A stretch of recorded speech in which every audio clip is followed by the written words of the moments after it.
Bonjour à toutes et à tous, bienvenue dans ce nouvel épisode de Comixpresso. Laissez-moi vous rappeler le concept, évidemment, même si je pense que vous le connaissez. On a presque 70 vidéos Comixpresso sur la chaîne maintenant.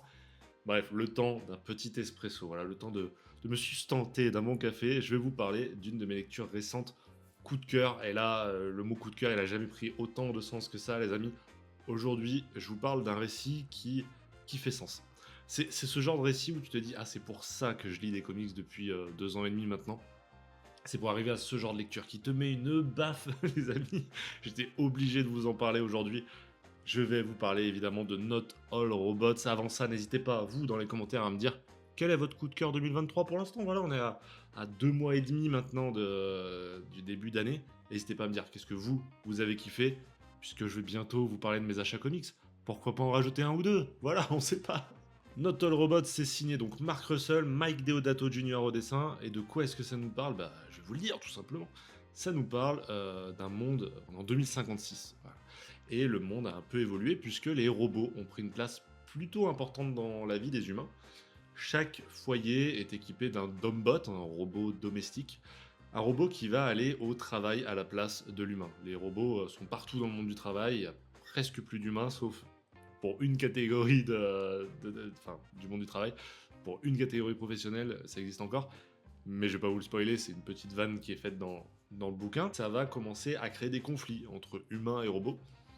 Et les conflits, ça peut autant être des débats télévisés, on va en avoir beaucoup dans le récit, que vraiment des affrontements physiques. Et nous, on va suivre, entre autres, une famille qui a un robot qui s'appelle Razorball. Et Razorball, bah, il en a un peu marre d'aller au taf à la place des humains, de leur ramener ce salaire, de finalement être le nouveau chef de famille, parce que les humains sont hyper ingrats envers ça. Genre, les robots ramènent le salaire et eux sont mécontents, sont aigris, ont aucune affection pour le robot et même ont peur du robot. Donc finalement, il va commencer petit à petit, tous les soirs, dans le garage, à construire un truc qui a l'air plutôt mortel pour les humains. On va donc suivre un récit totalement satirique comme sait le faire Mark Russell, qui va nous parler de plein de sujets. Parmi eux, on a évidemment l'avènement des machines, l'avènement de l'intelligence artificielle. Et c'est très intéressant parce que il a commencé à écrire ça au moment où l'intelligence artificielle n'était pas aussi développée que ce qu'on a vu ces derniers mois voilà, avec ChatGPT et tout ça. On savait que ça allait arriver, on savait que l'intelligence artificielle allait pouvoir repousser les limites, mais voilà, il savait pas que ça allait faire autant écho au moment de la sortie. Mais en plus de ça, ça va aussi nous parler de la place de l'homme, avec un petit H au sein des familles et même au sein de la société tout court, puisque, évidemment, Not All Robots, juste là, ça fait référence à ce Not All Men, qui était un hashtag un peu dégueulasse, qui était sorti au moment du hashtag MeToo, qui dénonçait donc, vous le savez, notamment les violences physiques et psychologiques des hommes envers la gente féminine. Et donc, ce Not All Men que certains scandaient en voulant dire que il fallait pas mettre tous les hommes dans le même panier. Je vais pas revenir dessus, le but c'est pas faire de la politique, même si ça va être un peu compliqué dans cette vidéo. Mais voilà, donc là, finalement, ça va aussi nous critiquer ça, la place de l'homme qui se sent dépourvu de son pouvoir masculin de ramener le salaire, d'être l'homme de la maison, d'être celui qui protège la famille, etc. Donc finalement, on va enlever ça aux hommes.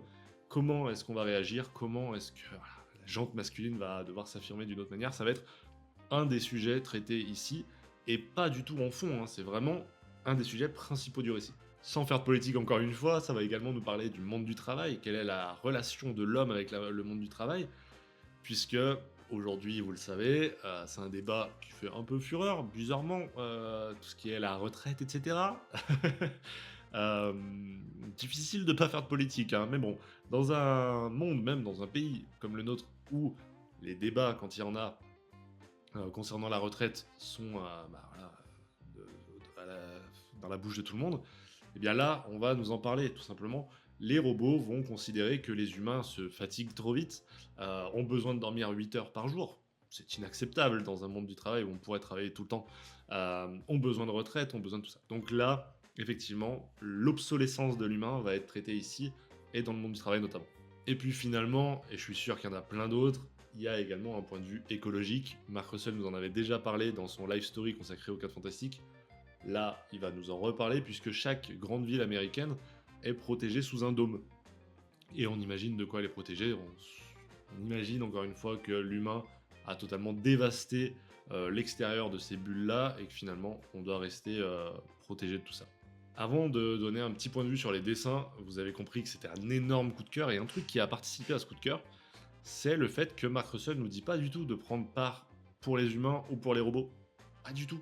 Vous pouvez autant apprécier les humains parce que bah, finalement, ils essayent juste de défendre leur liberté, ils essayent juste de faire comprendre que c'est leur société, qu'ils veulent pas être remplacés, tout simplement.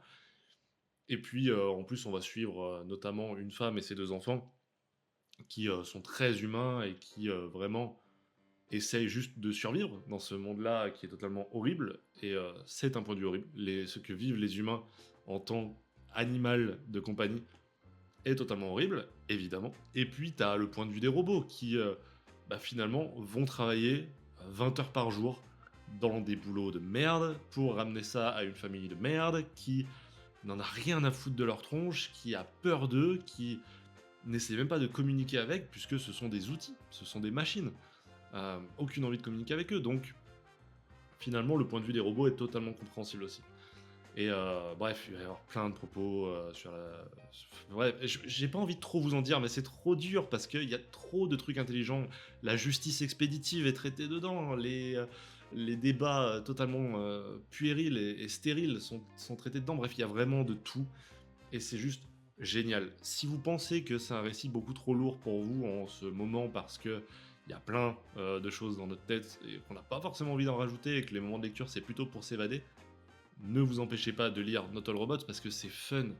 C'est pas juste de la satire très lourde. C'est fun, c'est de l'humour noir comme on en fait que trop rarement.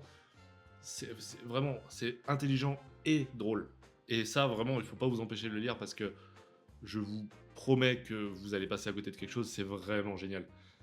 Pour revenir sur le dessin de Mike Deodato Jr., qui a principalement fait du Marvel, je crois. Moi, je l'ai très peu lu, j'ai très peu découvert ses dessins. Puisque finalement je lis peu de Marvel. Ici, il va nous faire des dessins très réalistes, comme il sait le faire. Et ça marche évidemment trop bien, parce que dans un récit satirique, et qui plus est dystopique, on a besoin de ces dessins réalistes. Mark Russell, il essaye de nous donner des dessins réalistes, des propos réalistes, mais quand en plus le dessin s'y mêle, et lui aussi ramène sa part de réalisme, les deux s'imbriquent très bien, et nous font un truc auquel on croit, quoi. Et croire à ce genre de récit, ça fait que t'es forcément touché. Tu restes pas, à la fin de ce bouquin, tu restes pas sans rien dire, tu ressens forcément quelque chose.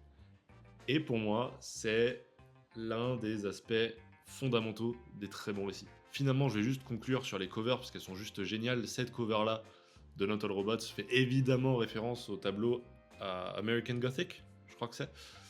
Qui est un tableau très célèbre avec donc un homme et sa fourche et puis sa femme qui représente là aussi la place de l'homme dans la société, etc. Bref, il y a plein de propos sur ce tableau-là, mais il y a d'autres covers. Je trouve que celui-ci, par exemple, qui est évidemment très explicite, est très cool. Ce cœur mécanique avec écrit donc fichier introuvable, c'est parfait. Enfin, tu montres ça, tu peux faire une disserte de 2 heures dessus, c'est juste incroyable. Moi, encore une fois, top 10 de toutes mes lectures comics, depuis que j'ai commencé les comics, largement.